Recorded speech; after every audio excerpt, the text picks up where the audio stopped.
Hello and welcome to the Guitar Hang Podcast. I'm your host, John Stancorp.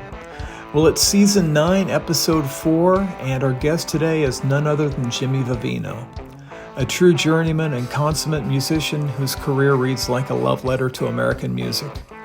From the stages of Late Night with Conan O'Brien as a bandleader, to touring and recording with legends like Johnny Johnson, Hubert Sumlin, Levon Helm, Phoebe Snow, Laura Nyro, Sebastian, Donald Fagen Walter Becker, Jimmy's musical path is as rich as it is soulful.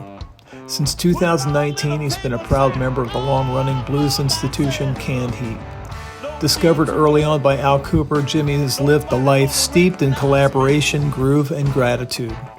In this episode, we talk about his incredible journey, his philosophy on musicianship, and the importance of serving the song above all else. So grab your favorite guitar or your favorite drink and settle in for a deep and funny conversation with Jimmy Vivino.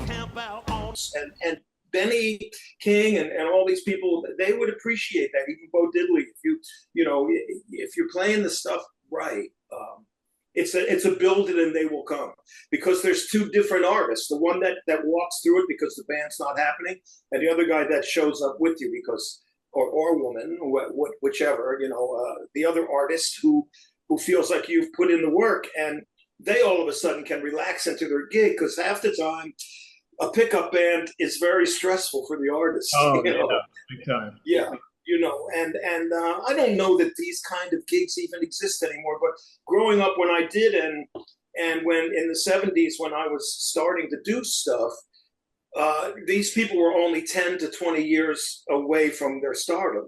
Right. Yeah. Removed from their stardom. Some of them working with Five Satins, working with those, the doo-wop bands and, Little Anthony and all these great bands. And half the time they were walking through it because the bands just didn't know what was going on. So I learned from Paul Schaefer about building a rhythm section, making sure the bass and drums were absolutely correct. Then almost anything you put over the bass and drums is perfect. It's gold, because you can't just throw a chord chart in front of a bass player when he needs to know the bass line. So I started to learn to write the bass lines out for the bass players. And if I knew one couldn't read, I would let him know 2 weeks before, listen to these records, and because reading is overrated. The people who don't read learn and maintain and groove a lot better usually. They know it. So they're not like, and then that chord and then that chord and then that, So they're now concentrate on playing rather than reading.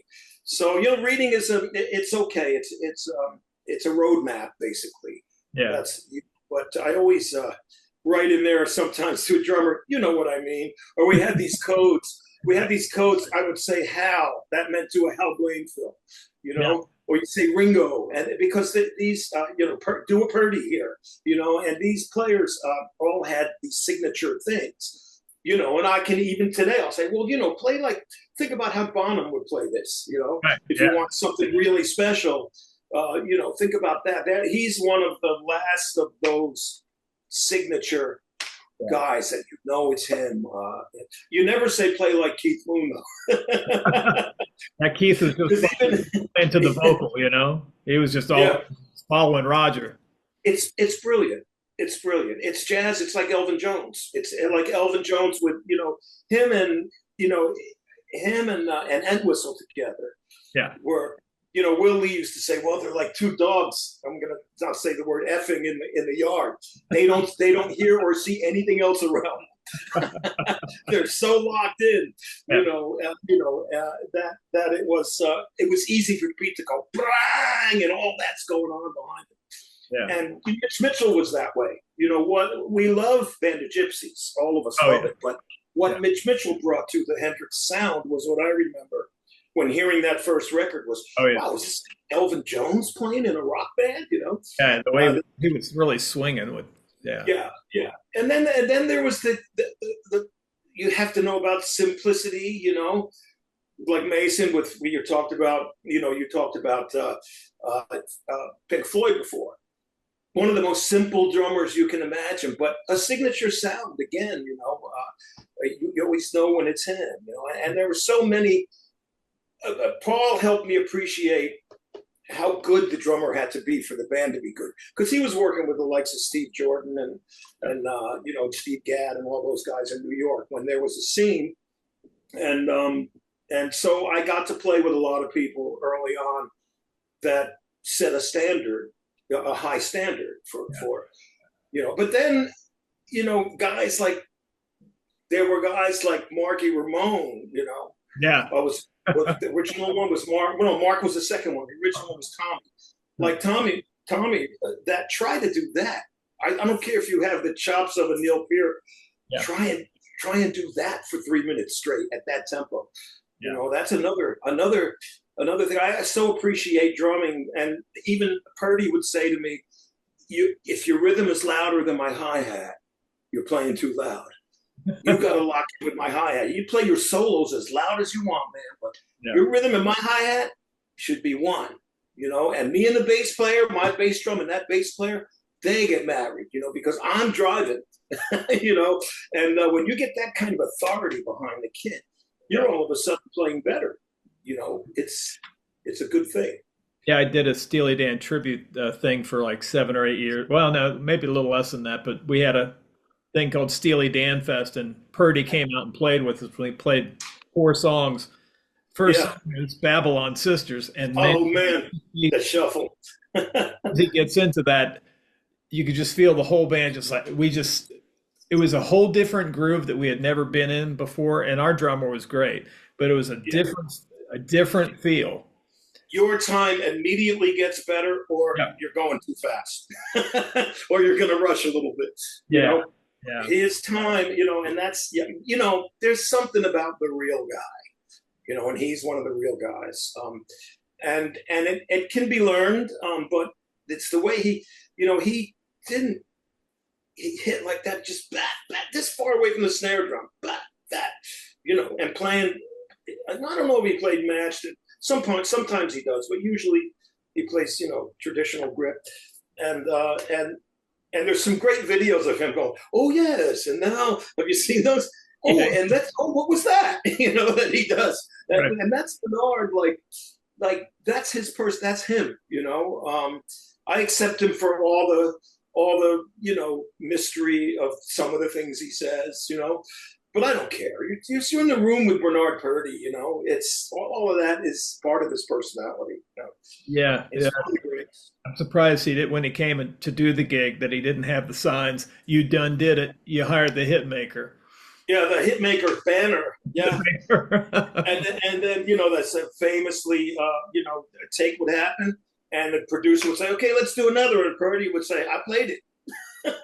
Send everybody else out there to play to my track, because he knew when he played it, and he knows when he played it. He's still with us, thank God. I love Bernard. Yeah. It's all those iconic drummers: Bernard, Ringo, Max. All those guys, when they have their time field that just changes, it rearranges everybody. There's regular time, there's group time. Yes. And the drummer is pushing on the 2 but laying back on the 4.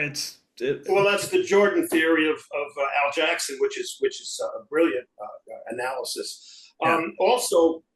Also, it's about rhythm sections, and everybody is not right for every gig. Yeah. And certain rhythm sections, like take the E Street Band, since you brought Max up, to a man, each player was important to the sound of that band. Now, outside of that band, they might not fit into a situation the way Charlie Watts might not, or Bill Wyman. The way even Ringo, I would have to say some situations it's not right, but usually what they bring is what they've always brought. So you get that special thing from them. You have to realize that and play to that, and I think the swing part of it in a drummer is the most important thing. And, playing with Fido De La Parra, who's now going to be 80, can't he? Yeah. There's something, his shuffle there's very few guys that still play that way. And every night I smile when I play it. Oh man, there it is, and there it is. And, played with Stuart Copeland a while back and said, oh, he's so on top of it, but that's okay. Don't go with it. Yeah. Play your time. Let him. He brings excitement, and it comes back. It goes. It moves. It has to move, and the same thing when you listen to Dwayne and Dickie say. Oh yeah. Dickie's on top of it. Yeah. Dwayne is way behind it. Together it's a fantastic thing that worked. So it's we can get analytical about it, but when magic happens, they weren't thinking about it. It just happened. Yeah, the magic section that I would have given a left arm to play with would be Levon and Rick. That Yeah, And the way, when I would read things about how Levon influenced Jim Keltner and certain things that he would pick up and how yeah. and then Jim would put that through his thing. And then, yeah, Levon's so deep. Probably the best experience of my life was my time with Levon, being great friends and bandmates and learning along the way. I'm never done learning. So, he used to say things like to the bass players, like, don't play like Ricky. Because Rick had a thing like Phil Lesh that's kind of like, it's kind of moving around like this, and it doesn't always land the one, and he wouldn't like when people would try to do that. He said that was a natural thing with Rick, and I got used to it. And now I don't want people doing that. And he would also say, I came from by the time I got with Levon, I was already a band leader for a long time. Yeah. And I was, Lee, what, like, should we keep running this over? He goes, no, let the players find their parts. Yeah. He says, don't do no band leading, don't no arranging. He says the band itself. And then we'd finish playing a song, and he would go, that close, because he knew when it was going to be right, but he was also never going to tell anybody you should do this or that. He could tell you what not to do more than anything. Yeah. And he was just every day I think about him, and him and Hubert, who also was a heart to hand player. That if the band was happening, Hubert was happening. If the band wasn't happening, Hubert wasn't interested. He would lose interest quickly. Yeah. You got Wolf when you are responding to a howling wolf. Oh my gosh, yeah, it's something. And when that would come out, when things were right, when I had the band with Levon and Hubert and Johansson, and Mike Merritt on bass and Brian Mitchell on piano, but Hubert, that shit would come out. Because David was a storyteller like Wolf. He wasn't trying to copy Wolf, but it was about the way he sang the songs, and that stuff would start coming out. The things you heard on the records, that brilliance, that some people, believe it or not, didn't get it. And they would say to me, oh, you play better than him. And I was like, man, you ain't get it, man. Yeah, I can play more notes, and I can play more jazz scales, and I can play more chords, but I can't play more heart than that, and more reactive. It was never about the head with him. Nothing entered that brain. It just came from heart to hand, like Mike Bloomfield. Boom, boom, boom, like that, And I think I'm so blessed for having played with a lot of those old guys at the end of their time, and doing my best to present them in the best light possible, which was a joy, actually. I'm proud of that. Yeah, there's it seemed like there was a changing of the guard, but there are select musicians like yourself that got to not only be students of them, but have them leap off the albums, come into their life, and then inform what's going to happen for the next 10, 20, 30 years of your musical career. So that's the 15. Well, I always say to Bob Margolin and the people, my contemporaries that are around Ronnie Earl, Duke Robillard, the guys we came up playing with those guys, a lot of us did. And I say, hey, man, we're the new old guys now. Like we did our time with Muddy and Pine Top and Hubert and with me, even Sun Seals and a little bit of Otis Rush work and, that's just James Cotton. these kind of characters, or as Dr. John would say, care actors. They and Mac was another one that was so, when he sat down, him or Toussaint, when they sat down and played like a drummer, their time was so great. You got better playing with those guys, and I'm so glad that there was a night where with Levon at the Beacon Theater we had Toussaint and Mac and Brian Mitchell. I think Mitchell was playing organ, Alan Toussaint was playing acoustic piano, and Mac was playing the Worley. No. So, and then Garth walks in later. He looks around and he goes, "Oh, I got my accordion," because he, said, "I'll play look at these cats here, man. I'll play accordion," and it was a wonderful, wonderful evening to have all of those, because I started, as a trumpet player. And then I went over to piano because I had a piano in the house. And I remember in 1966, I learned on my piano at home, I learned Light My Fire and Crystal Ship and Backdoor Man. Boom, boom, bling, bling, bling, bling, and that's blues shit. Oh, yeah. That's just regular blues. Manzarek was quite the teacher for me because it encompassed everything from jazz to blues. He was playing the modes, during his solos, and he was playing a lot of blues, but he was also playing a lot of free jazz in there too, and his chord voicings and stuff. And so between Manzarek and Al Kooper and Steve Winwood and Felix Cavalieri, I became an organ player for quite a while before I even picked up the guitar. When I was like 23, I switched over. And I played a couple of cowboy chords before, but I went for some jazz lessons. Yeah. Because I wanted to know more about reading it for studio. And that's when I would start going into the studio boldly, way before I was ready, because it was like, well, it takes some nerve sometimes, because you got to realize I think I have something to bring in. And that should be recognized. No one's asking you to go in there and play like John McLaughlin, right? Who was, who could have scared a lot of kids off playing guitar. Hendrix did. And in those days, you kind of just threw your hands up and said, "I think I'll listen to Keith." I'll work on some of Keith. And that was another thing was. Discovering open tunings through Keith first and then Muddy Waters, it went backwards because first through Keith and then going back to Muddy Waters and Roy Cooter and all the other guys that were doing all that. Yeah.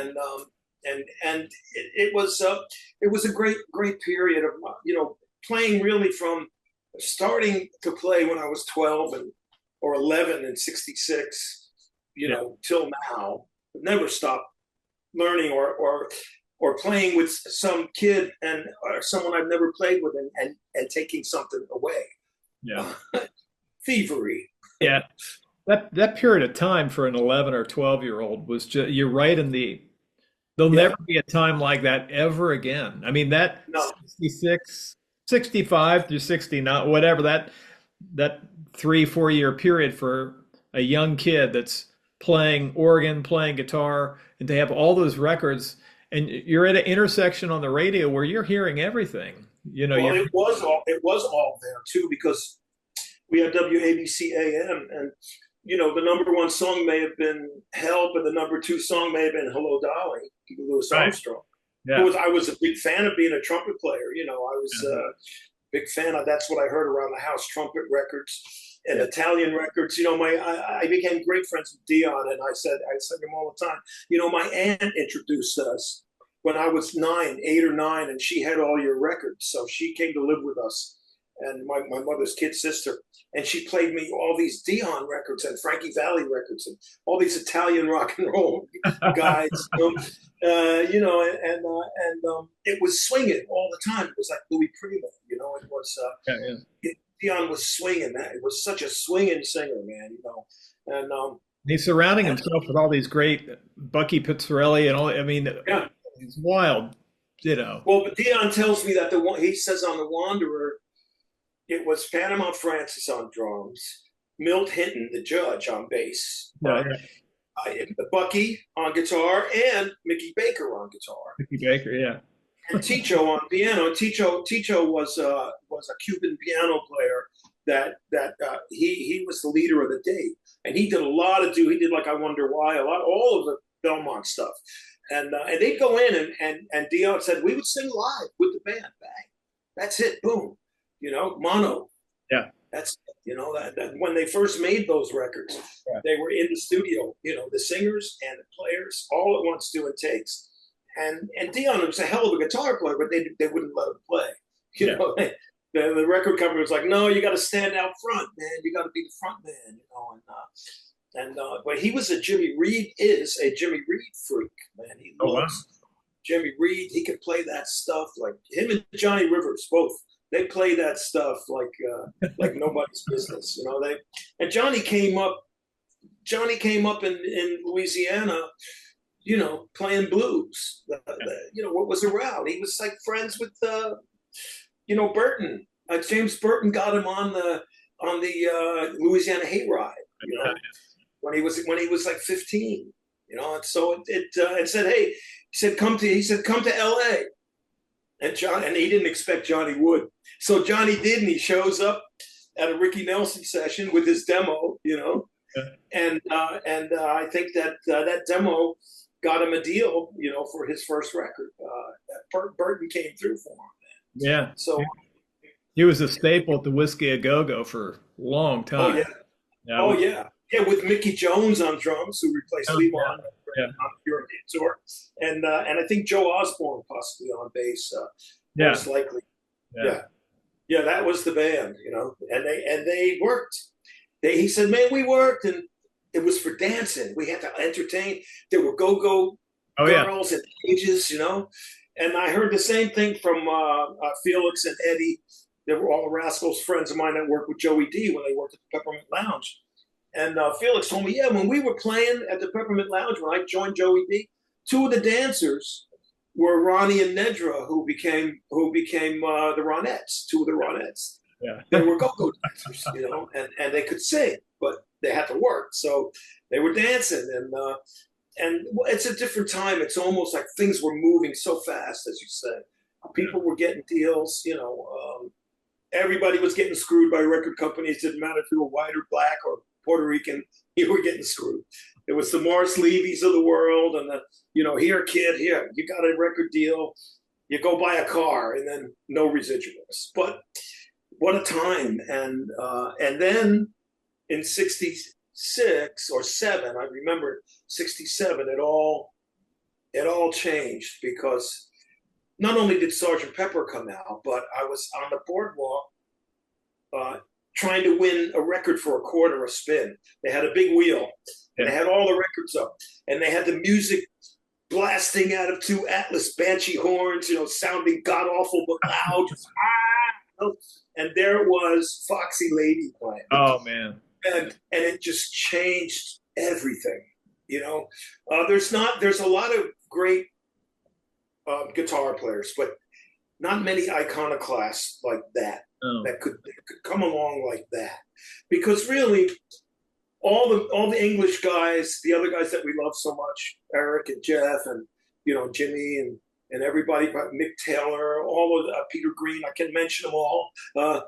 They were just doing Chicago blues louder, Right. Hendrix had found some other thing, the same way that, and not until Eddie Van Halen did that happen again, in my opinion, as far as changing the landscape of guitar playing. Although people will argue and say, well, guys were doing that stuff, but not with Eddie's sound and feel.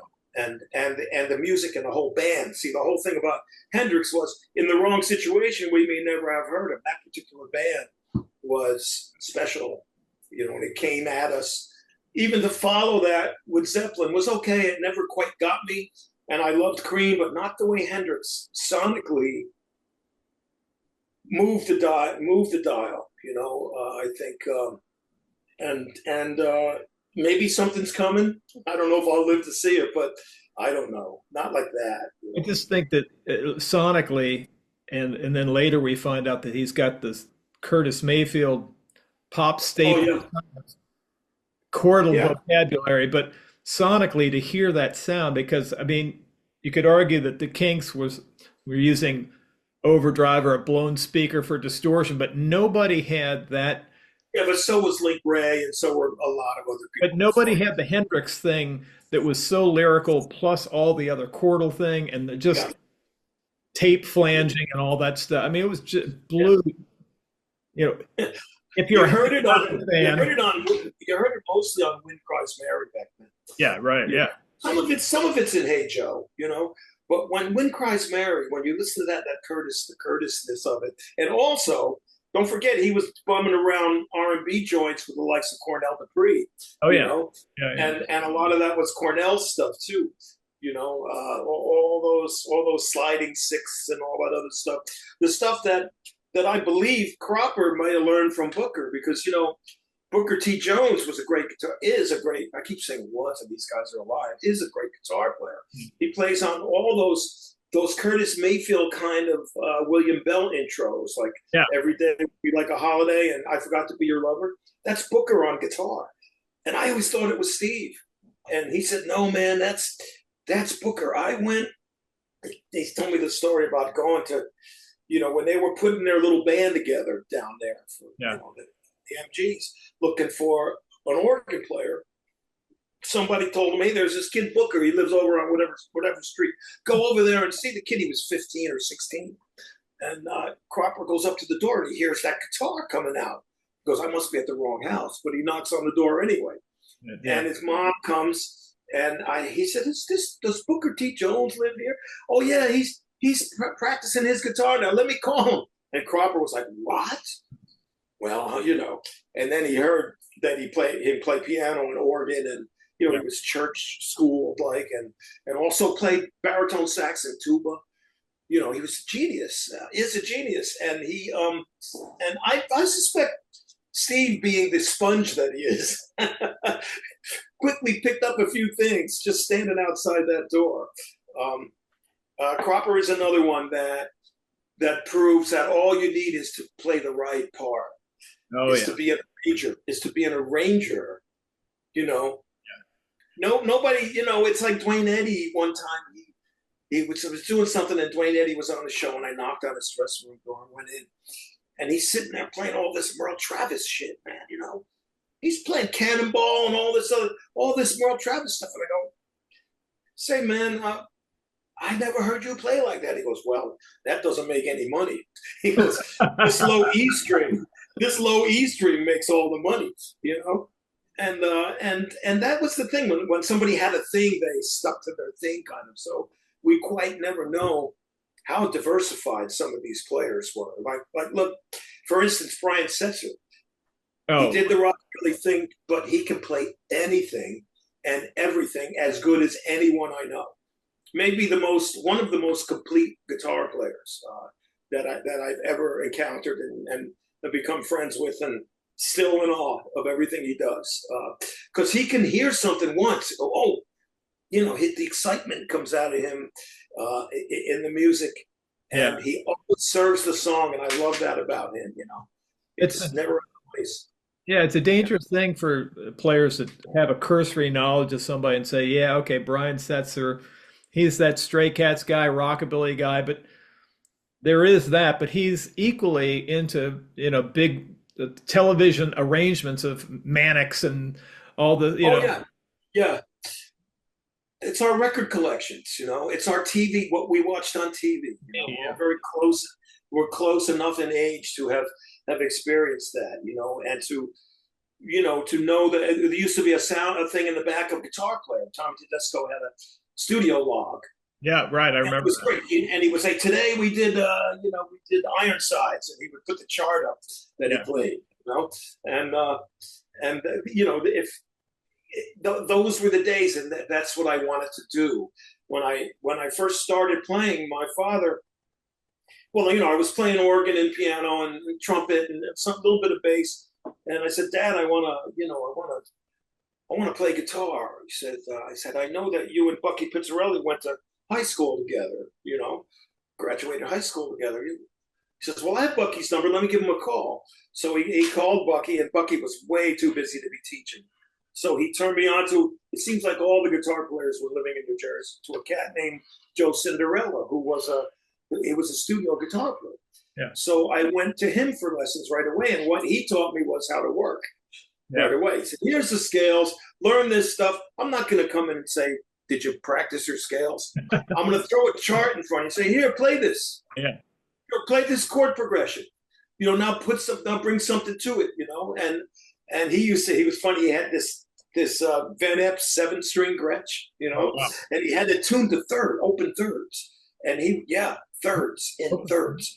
And he would play these saxophone, and he would play for me all this stuff. I says, but Joe, I can't tell what you're doing. Oh, I'm not. I'm just trying to show you that I got kind of bored with 6 strings. Goes, but I still have my telly for if I get a rock date. He had this old Telecaster, and everybody had a Telecaster and a jazz box. All these guys.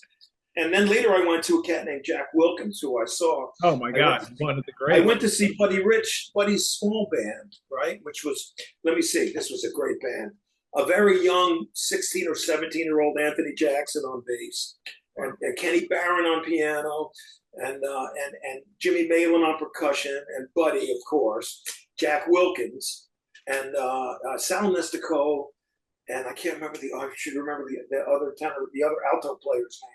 There were two saxophone players, and I went to see them a couple of times. And I would sit there and just watch Jack, And I went up to him one night and I said, "Mr. Wilkins," he said, "Jack, I'm not Mr. Wilkins, And I said, "Do you teach?" He says, "Yeah, I teach." He gave me his number. I called him. I call him. I said, "Jack, I'm coming over." He says, "Yeah, bring me a bottle of wine," right? So I said, "Okay, what do you like?" Just some Italian, nice Italian red wine. I bring him a bottle of wine, and he's teaching me.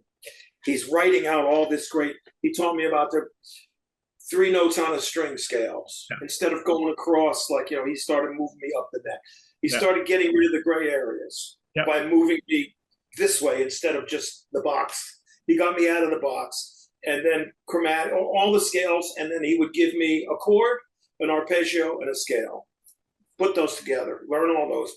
And then the last part, we would start drinking wine, and he would say, "Okay, now, what do you want to do now? You want to play?" I said, "No, I want you to play. I want you to just play for me." And he played beautiful chord melody, solo stuff, which it was gorgeous. It was really special and so important to me that, I knew in the back of my mind, I'm not going to get there. This is a dedication that started when he was 10 or 11 years old, right. And I said, I'm not going to get there, but I'm going to get enough out of it that I can do some of it, right. Because I still had in mind, I'm going to be going to the studio. And nobody's going to want that, except for one time way down the road on the Conan show, and where Tony Bennett's coming on, and he's going to use our band to play. And we're going to play Christmas in New York or something, or, whichever swinging Christmas song. He goes, "You know what?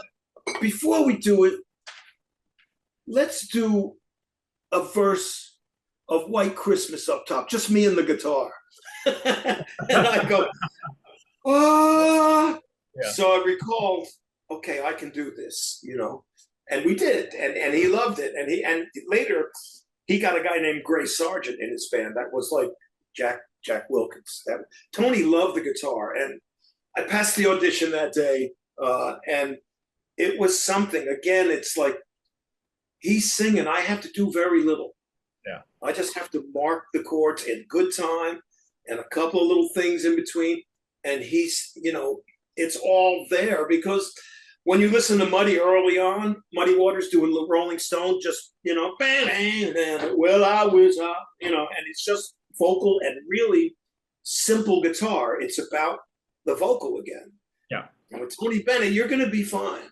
If you just know the chords, you're going to do just fine, Yeah, there's a confidence and experience to know he's Tony Bennett.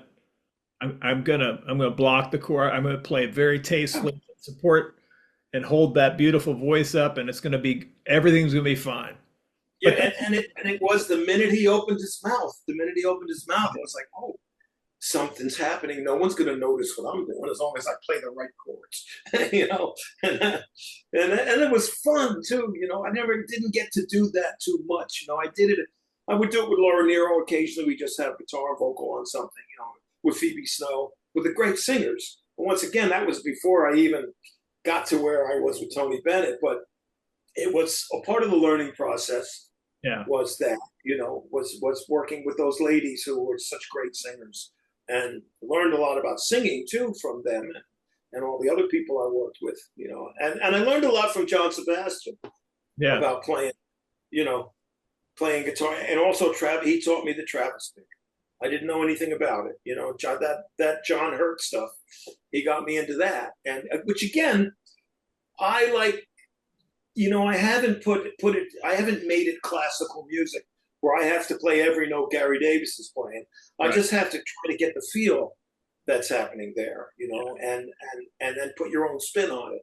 And that's when you're playing music and not just, I don't know, regurgitating something, and then you're like, it goes like this and your head's about, oh, I don't want to make a mistake, rather than, today it goes like this.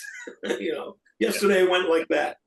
And that's part of the being, as you say, relaxed enough to not worry that anyone's going to, sit there, so, and they will anyway. Guitar players will come to a show like this.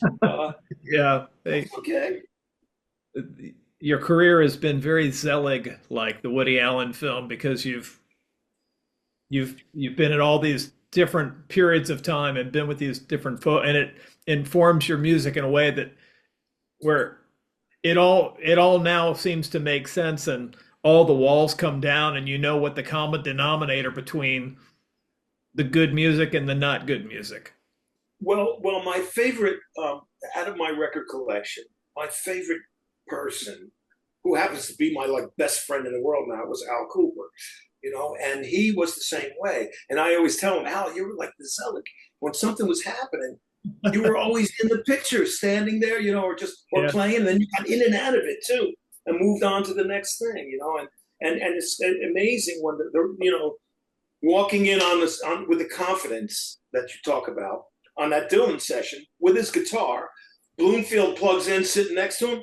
Al puts his guitar away. He gravitates over to the organ, which is open because Paul Griffin's playing piano, and he's confident enough to go back when they go back and people know this story probably, but they go back in the recording booth and in the control room, and Dylan says, "Turn the organ up." And Tom Johnson says, "He's not even an organ player." Al said, and Dylan says, "I don't care. That's a great part. Turn the organ up." And from there, Blues Project, from there, Blood, Sweat, and Tears, then his solo stuff, then Leonard Skinner, the Tubes, all this great stuff, and it was always like, here's a guy that could play everything well enough, but his real genius was as an arranger, coming up with the right part for the record, and that's something that, you have to, all the chops in the world won't get you that.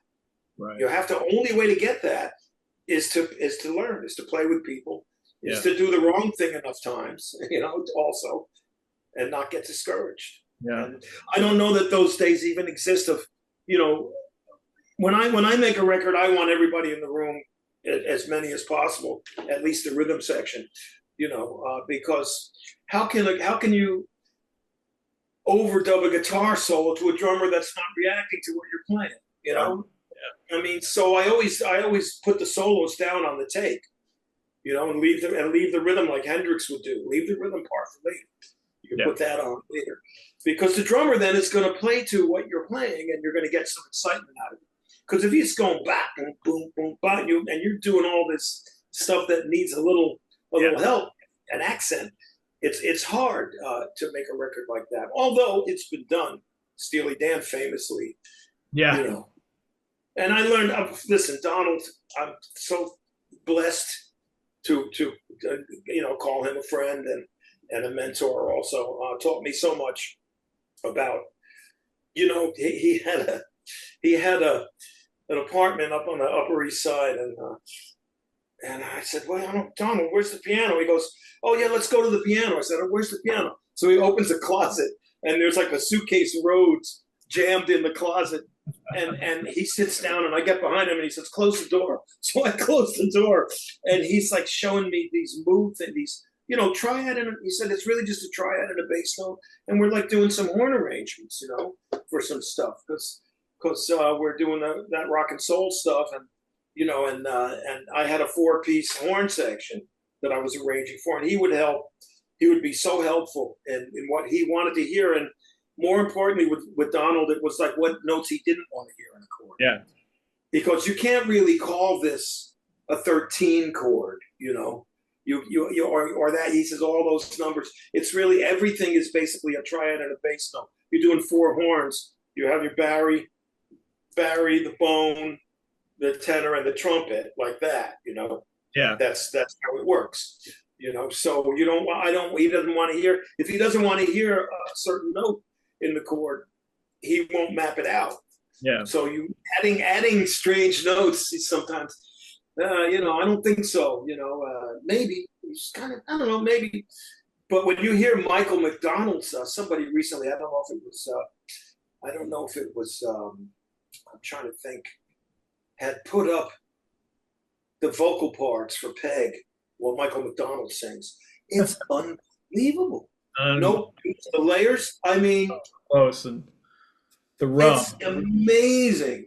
It's remarkable, and there's another one that got to be a friend of mine, was Michael, and he was equally as good a piano player as he was a singer, and him and it's just, I think it might have been J.J. Blair or somebody had put up the tracks. Yeah. One of these guys that puts up each track. He says, well, we have 5 vocal tracks here, and you listen to one and go, that can't possibly work, and it's arranging on a Thad Jones level or Duke Ellington level of arranging. Yeah, they wanted such a distinct groove and a feel to swap out whole rhythm sections. Steve Gadd and Wilton Felder, whomever might be. Okay, let's move in a whole new group of people. That just and that's after some of these A sections didn't quite cut it for them. Right. It wasn't quite right. Yeah. And at some point they were hardly playing at all, because I think Victor Feldman was playing a lot of piano, and some other players were, later you got Warren Bernhardt, people like that playing. Oh yeah, yeah. And Donald doesn't. They don't need that, but they want that because Donald is such a Duke Ellington fan. He's like Duke oversaw. He's the general. You get the guys. You can't. It's hard to sit in the control room and listen if you're one of the players. Yeah. So, they knew that they had the confidence to not play. Can you imagine that? It's like, and then Walter would come in, and sometimes Walter had 6 bars and then of guitar, and then it turns into, Larry Carlton halfway through the solo. And and they didn't care, and it was, especially on Asia, you hear that. Yeah. Denny Diaz takes a little, and then and it's those guys were the first ones probably to make us aware of who these studio players were. Oh, they've been making records for years, yeah. Yet they put them in the spotlight as stars, on those records, and they shined, man. Yeah. Even Willie and Steve Jordan on "Walk Between the Raindrops." It's so swinging. Oh my gosh, it's so swinging, man. That first thing out, just slam it. Yeah. Well, that record, Nightfly, to me is as great as any Steely Dan record. Yeah. Yeah, it really is. It's almost to me like All Things Must Pass. Oh yeah. It's stuff that he'd accumulated, I think, by that. Yeah. And it probably would have been the next Steely Dan record in a lot of ways after Gaucho. Was it Gaucho? It would Yeah, have come after? yeah. It Yeah. was Gaucho was 80, and then this was late 81. 83, 80, 82, 81, 82. Yeah. Yeah, Yeah. It was and that amazing. I remember going as a kid when CDs were first coming out. Hmm. Two albums that you would hear, or two CDs that you would hear all the time, and the Nightfly and Brothers in Arms. It's like those two Yeah. albums just Yeah. on CD that you would hear, and just absolutely masterpieces. But I recently saw I don't know if it was like a week ago, but it was Amy and Donald at the The barn. Yeah. and Donald's playing B3, and it's Yeah. funny Yeah. because he's playing a little bit, and then he just sits back and he's taking But it. it's him. Yeah, but it's so distinctively him, and Yeah. his vibe was just very happy to be there, but playing a little and just taking it, Oh, playing a little. one of the best things on record is the Hey 19 piano song that he takes. Oh yeah, The road solo. That's so use of space, you know. And at that point even they had the Wendell, yeah, drum. the thing Roger Nichols made. Yeah, yeah, Yeah, yeah. But it was, I think it was the samples of the player who actually played, and then they got into this what Donald and Walter, I remember sitting with them at River Sound where they had a studio, and they were doing something, I don't know what, and Donald Walter would turn and say, "It's just an incremendo off." I don't even think that's a real word. I think they made up their own vocabulary. yeah. It's just an incremendo, and they would push and pull to their like, the way Purdy would play, or the way Jordan would play, or the way Al Jackson would play, and they're brilliant guys apart, but together together it was this other genius, the smartest thing in any room. Just smarter than anybody, and wise guys too. I mean, it shows in the lyrics. They're just way too smart for most people to Oh, yeah. understand music. I love Walter's solo albums just because lyrically it just made me if I just read the lyrics I'd laugh my ass off because some of the stuff that he Yeah. came up with, just the ideas. Oh yeah. Yeah. It was funny. There was somebody had put out something in the Lamb, a Steely Dan bootleg, and Walter sent it to me and said, with a note, and said, "Is this you on the cover with Donald?" It was supposed to be him, and it was me. I said, "Yeah, that's me." He says, "Well, you can have the nothing that's going to be made off it, all right?" So,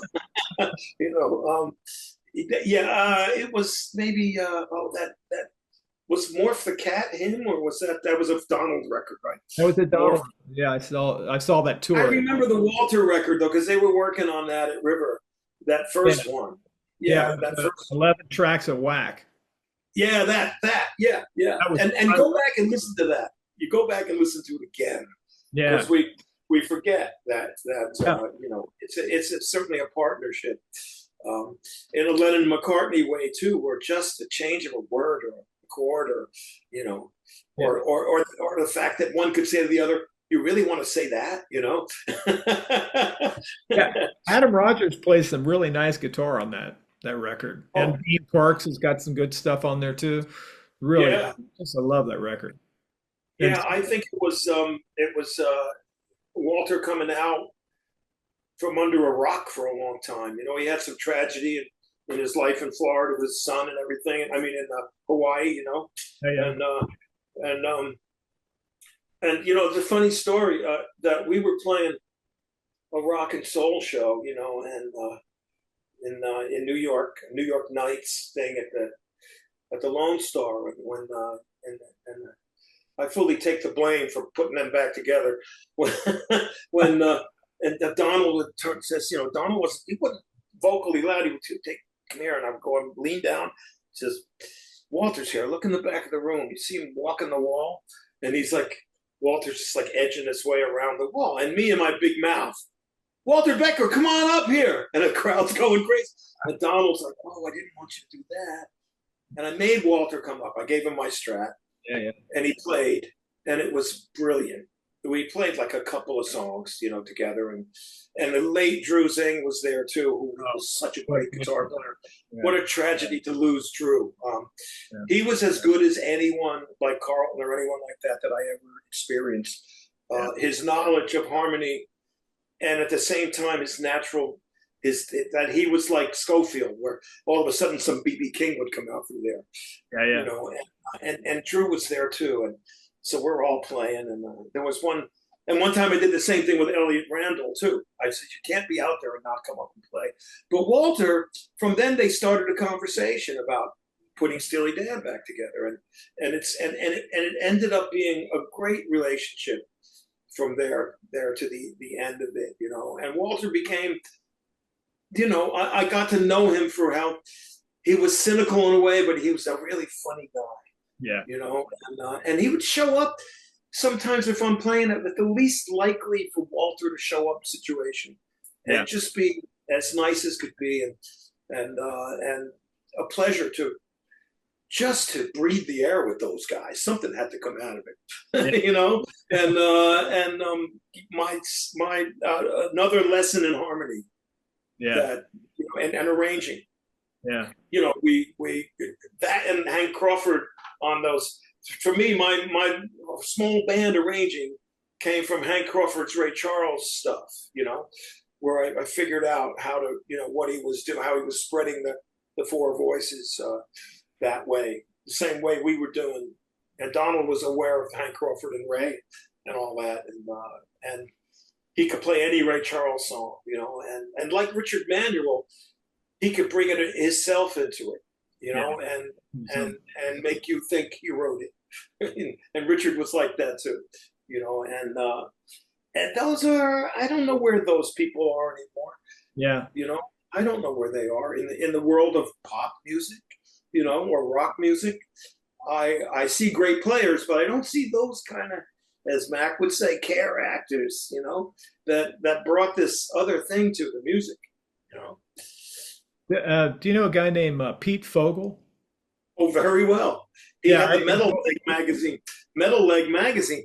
And Pete was at every show. And I would start telling Pete, he would want to know ahead of time, what do you know? What do you know? What do you know? Who's coming? What do you know? And I met him when we were playing up at Hades. There was a club up on the Upper East Side, and Donald lived about 2 blocks away. And Jeff Young, God bless him, the great Jeff Young. What another great player. Was in my band with Harvey Brooks on bass, Jeff Young and Kevin Betts, Catherine Russell singing, who does a great career now. Yeah. And myself and Gary Gold on drums, and 4 horns. Again, that's where Ronnie Kooper, Tom Bones Malone, my brother, and Mike Spengler were the horn section. So Donald started. Jeff said to me, "Hey, Donald's in the back. Why don't you have him come up?" I said, "Donald's back there." Yeah, he's sitting in the back by himself. He lives like 2 blocks from here. So he started coming like every week, and it would be like a thing where I would get a message, or I would get a message to him. What do you want to do? He says, "Let's do Down Along the Cove." It was all like Dylan songs. It was Ray Charles songs. It was funny, and I would say, "Well, why don't we do this Steely Dan song?" And he said, "Well, why don't we just put on bell bottoms and platform shoes and look at ourselves in the mirror?" Why don't we do Visions of Johanna? Yeah. Well, no, and then he got comfortable. We started slow with like Black Friday, something that was really blues based, that he liked, and then we started going into some stuff, and before you know it, we were playing a lot of different stuff, and there was one show that we had with Rick Danko, and we played a bunch of band stuff too, and I knew then that Donald really, really liked that stuff. Oh yeah. And it was just a coincidence that he was going out with Libby at the time, who was Levon's ex-wife, and Amy's mother, and also one of Mac's exes, Dr. John, went out with her, I think before Levon even, she was quite a human being. I loved her. She loved music. She wrote one of the greatest songs ever, "Love Has No Pride," which Bonnie Raitt recorded. Yeah. And I would say to her, "Libby, you wrote one song. He goes, well, I wrote one good song. That was enough for me. I didn't want to write any bad ones after that. So I did it. I did it at the highest level possible. Bonnie Raitt covered it. It was great, And so, again, that was another, God, it's 35 years ago. Yeah. And seems like yesterday. Yeah. And we would just talk about, no rehearsal. We would talk about what we were going to do. I would write charts up, rhythm charts and horn charts. We'd get together and we'd just throw the shit on the music stands. Everybody would be prepped because I'd say, listen to the record, but don't play like the record. Donald doesn't want you playing like the record. Yeah. Play the song, and he was, I remember once my brother started playing a solo, to Deacon Blues. And Donald said, don't do that. That only happened that way once. Right. Because it's not meant to be like classical music where you play that solo. Play your solo. Right. And we all learned that kind of shit because we were all so eager to play the record. We all, like you and myself, guys like us, we fall in love with those records. And we're like, absolutely. I gotta play that part, Oh no. Well, you have to play parts like the intro to Real Under Your Years. You have to play the parts that are, but when it comes to the solos, play your shit, man, And that's another thing you learn about unlearning what you've memorized. Yeah. Because Donald, like a lot of other people, like Levon, they were like, well, no, that ain't the way it goes, today, that went that way one time like that on record, and that's a good learning experience, for solos. Oh yeah. For playing, don't learn solos. Learn the chord structure. You may want to learn the solo as a jumping off point, first couple notes, whatever. There's certain things that, like the first note on Elliott Randall's solo and Reeling in the Years is pretty important. Yeah, I would say so. You know what Elliott told me? He played that. He had that Strat that had a humbucker in the front pickup. Yeah. And which is the worst place for a humbucker in the Strat. At least Hiram had his in the bridge, So Elliott played that through an SVT. It was Walter's amp, right? Turned all the way up. You imagine? There's no fuzz on that. There's no fuzz or distortion unit. It's a Strat through an SVT. I always thought maybe they went direct and it was like overdriving because it just had this kind of toppy. Who knows how they treated it later with that clipping thing? Yeah, exactly. That's what it sounded like to me, clipping kind of. It's a beautiful sound. The only other time I heard that sound was Larry Knechtel on Goodbye to Love by the Carpenters. The solo he plays. Yeah. It has the same kind of a clipping. I always figured that they maybe put it back through the board and overdrove it. The way Revolution is. Yeah. Overdrive the pre and the board, It's very possible that who knows? Because once you leave it in their hands, Roger Nichols or whoever, Roger doesn't get. He should get more credit, I think, in general. Yeah. Gary sat around and made sure nobody fought. He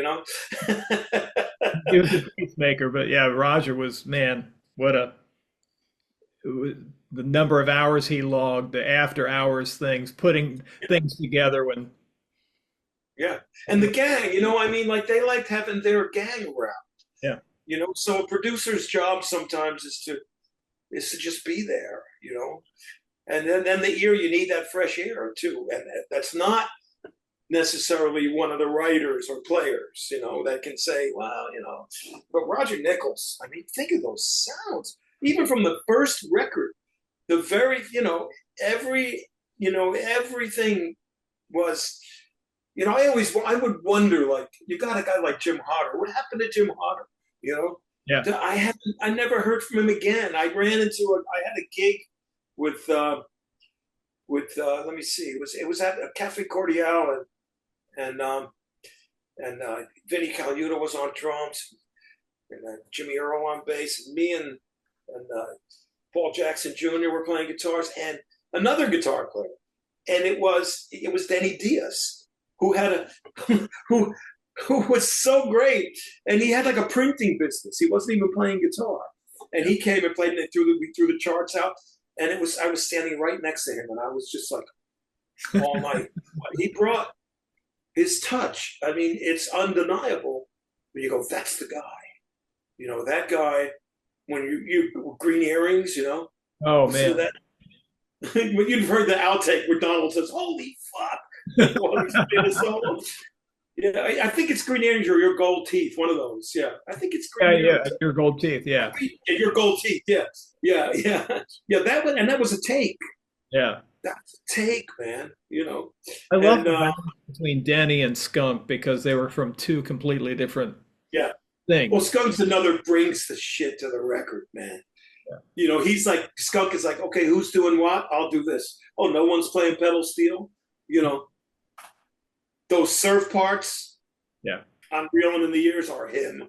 Yeah. That's Skunk. That's a skunk stink on it, man. You know. Another catalyst, you know, that makes things happen. No matter what record he's on.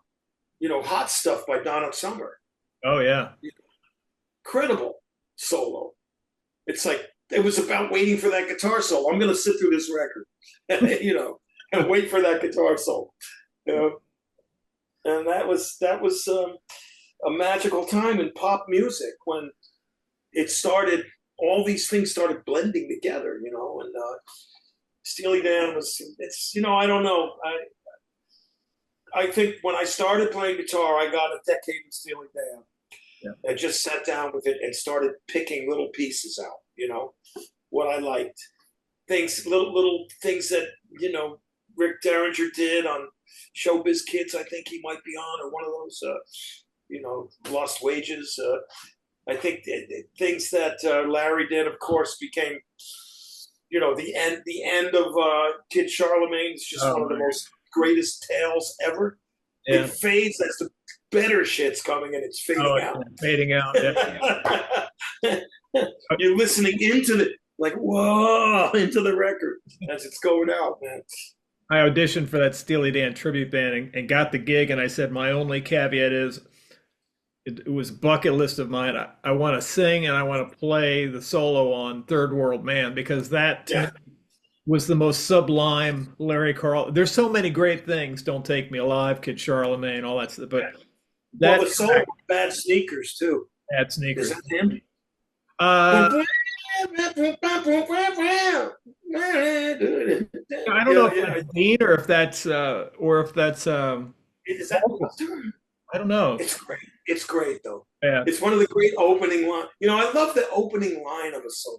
Yeah. That will get you. You know, it'll get you like that, man. You know, the great story about. I think it was Spinoza walking in and playing that Right Place, Wrong Time solo, as he thought he was warming up. Yeah. And they said, we got it. He says, well, I was just running through the track.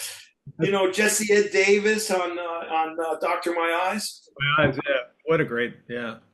You know, just those moments, you know, they lifted the record at just the right time with a guitar solo. Yeah, Amos Garrett on Midnight. Oh, Midnight, yeah. Yeah, man. Amos, wow. Wow. You know. Well, he was doing that stuff Jerry Donahue was doing, those alternating bends going in both directions, and you know, bends, pedals. Yeah, and three. He was funny because I went to see him. I was playing with Johnny Johnson at Montreux. We're doing the blues jazz Montreux Jazz Festival, and we were playing with Johnny, and Dylan was there too. So after the show, Tony Garnier and Dylan come over and. You know, and I always think when Bob comes to talk to me that he just wants to get away from other people. So so they say, hey, man, Bob says, hey, man, Amos Garrett's upstairs in the lounge. Let's go see him play. So we go to see Amos upstairs. You know, Bob's doing his best to not be recognized, looking kind of like the Unabomber, you know. He's got like a hoodie and glasses, and, you know, and we're cool. We're watching Amos, and we're just dying because he's playing Sleepwalk. Like, you know, like Amos. And then we go to talk to him later. And I said, what do you got, man? He's got like 3. He goes, I got 3 18-karat gold a thumb pick and 2 finger picks. Says it can't be 14 carat because the 18 carat's softer, so it's more like a finger, you know. But I said I don't know what if I get those, I'm not going to sound like Amos Garrett. It's like the old get a wah wah and a Marshall and a fuzz. You're not going to sound like Jimmy. It was incredible. His sound with the finger picks and his telly, you know, and his bending. I mean, he was unbelievable, man. He was unbelievable. The touch. And I saw him earlier in life at a show with the Paul Butterfield band. Yeah. And their opening act was Stevie Wonder at the point. Oh my God. It's like Talking Book wasn't out yet, but Music on My Mind was out. So like finger, Stevie. not this finger. Is before. What was that? 71, maybe something like that. Yeah, before the Stones, as they did with Tina Turner and a lot of other people, put them in the spotlight. Yeah. Stevie was put in the spotlight by the God bless them, the Stones, along with Howlin' Wolf and Muddy Waters and everybody else. Yeah. And I was a big Stevie Wonder fan too, so you know I had all the records. Yeah. But seeing Amos with the Butterfield band was, I think Sanborn was in that band. It was like a Better Days band with Bugsy Maw and a couple of horns and Jeff Muldaur, Ronnie Barron, and Amos, and then Chris Parker on drums and Butter.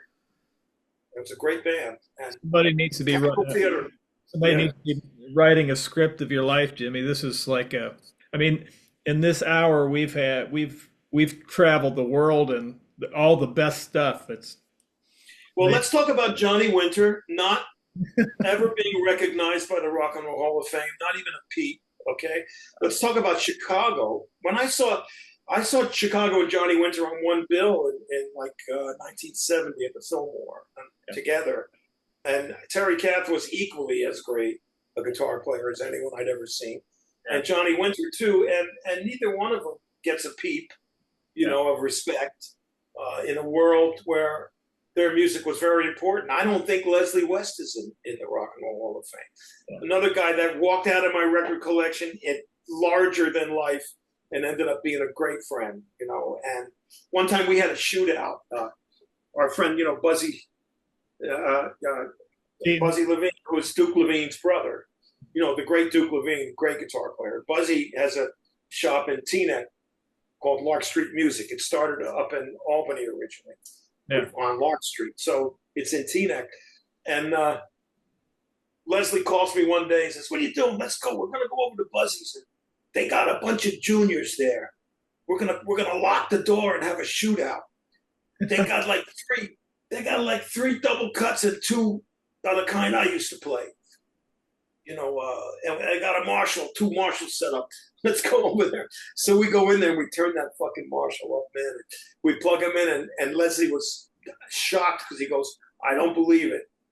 There was like a 59 blonde double cut that killed the rest of the guitars." I said, "Man, it's subjective to each guitar, man. He goes, "But I would never thought. I always thought." He said, he always thought that since there was less cutaway, you got more sustain. I mean, it makes sense. Yeah. In that thinking that the neck, but and as much as I tried to get a tone, when he played, it was like God's tone. It was better than, and he taught me a lot about working that tone control. Yeah. He was constantly, I mean, if you ever see him play, he's constantly working, and he could turn that thing all the way up and turn that volume control back far enough to get it to sound like a Strat, clean. Yeah. Which is what I suspect Hendrix did too. He didn't step on the fuzz for volume. Yeah. He just dialed it back. It might have been on all the time for all we know. You could do that with an old fuzz face and you could get that real clean sound. But what those guys knew about tone is only one person that I've ever run across is Warren Haynes that knows as much about tone as those guys. So many guys got pedalboard crazy. Derek also gets a great tone all the time. I feel like they've kind of let go of their tone. Great players that I know, and I'm not going to mention anyone, but we get like addicted to pedals sometimes, and they're good. It's cool, but that plugging straight into something and turning it up is like, that's Joe Bonamassa does. Yeah. On the gig, he's got a couple of things, but mostly it's just, Bloomfield and Johnny Winter, twins, dimed, and the bass off and everything else up, and Johnny Winter, I remember seeing him at the Fillmore I was in the fifth row, and he had three twins with JBLs, and they're stacked like 1, 2, and one on top, like a little pyramid. And all three were up on road cases, so they were up high, And every time he played that Firebird through those things, I had to duck down, behind the seat. It was it was the greatest tone, man. And I was like, wow, there's you didn't even use a wah-wah then, just had the guitar going straight in. Bloomfield was the same thing, straight in, man. Which what we call unsafe guitar. It's the way to go. Nothing between your guitar and your amp, and we can't always do that now because, at the Fillmore, I remember seeing a mic maybe a foot away, something like that, or more from the amp. They didn't close mic the stuff. And so it was about, you were hearing the sound of the amp. I remember seeing Humble Pie and at that time, Frampton had a half stack. Yeah. And his, I think he had an SG Les Paul. Yeah. And Marriott had a Selmer Zodiac. Oh, yeah. I remember the sound. Yeah. With the push buttons on it, right? With Python kind of wrapped in snake, right? and his Dwight, which was basically a cornet, an Epiphone cornet.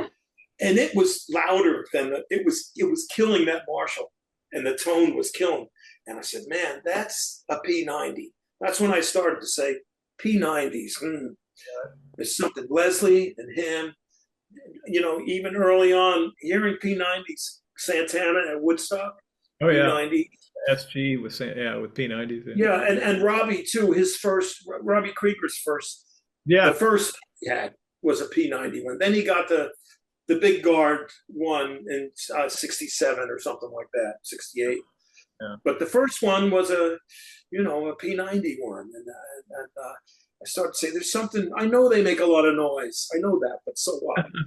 It's part of it, I do prefer P90s, and then I just the tone. It's subjective to players. A lot of people say, "Well, I don't use them because." When you put them through pedals, you get even more noise, from a P90. But it's this. C'est la guerre. Yeah, the P90, very sweet tone. Thank you so much, Jimmy. Man, I'd love to hang out and have a cigar and a cocktail because we could. I just had one before I just had one outside. Before I came in, I said, "Let me have a cigar," and then yeah.